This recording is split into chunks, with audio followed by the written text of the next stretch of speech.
संकष्टी चतुर्थीनिमित्तानं मी इथे उकडीचे मोदक करायला घेतलेले आहेत।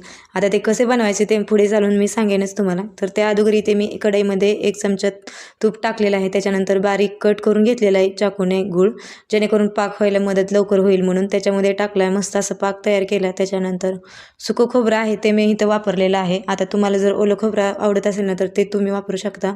नंतर विलायची टाकून मस्त असं एकजीव केलेलं आहे। नंतर प्लेटमध्ये काढायचं आणि त्याच्यानंतर ना आपण इथे उकड बनवण्यासाठी कढईमध्ये ना गरम झाली की त्याच्यामध्ये 1 पेला मी ते पाणी टाकलेलं, त्याच्यामध्ये मी 1 चमचा तूप टाकलेलं आहे। आता तूप तुम्हाला आवडत नसेल ना तर तुम्ही तिथे तेल पण टाकू शकता, त्याच्यासोबतच मीठ थोडंसं टाकायचं आणि चवीनुसार।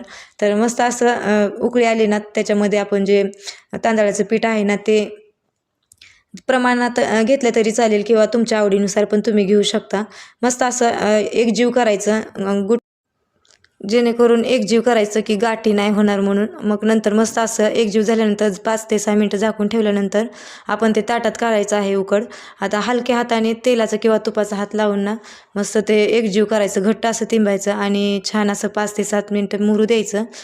त्याच्यानंतर आपण आता इथे ना मोदक तयार करण्यासाठी इथे आपण बॉल्स तयार केलेले आहेत, म्हणजे जे छोटे छोटे उंडे आहेत ते।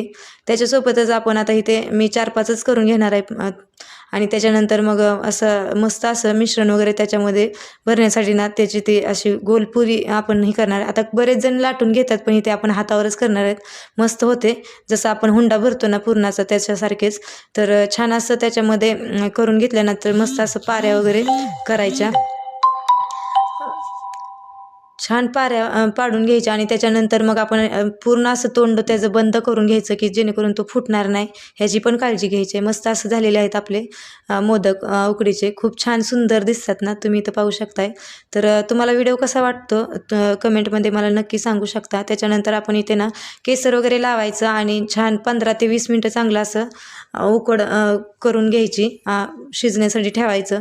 मस्त असं ते तुम्ही इथं पाहू शकता की छान आपली उकड पण झालेली आहे आणि केसर टाकल्यामुळे तर खूप सुंदर दिसत होतं, खरंच खूप मनाला असं भावूक वाटत होतं। आणि नंतर काढायचं। तर तुम्हाला व्हिडिओ कसा वाटला नक्की कमेंटमध्ये सांगू शकता।